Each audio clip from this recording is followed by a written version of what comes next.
You ask Tiger to solve. This deals with linear equations with one unknown. The final result is x equals 55/3. Let's solve it step by step.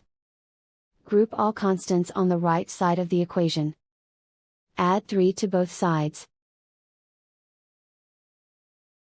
Simplify the arithmetic. Convert the integer into a fraction. Combine the fractions.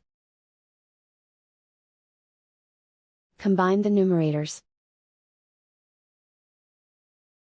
Isolate the x. Multiply both sides by inverse fraction 5/1. Group like terms. Multiply the coefficients.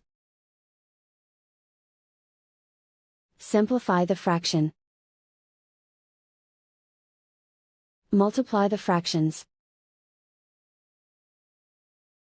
Simplify the arithmetic. And so the final result is x equals 55/3.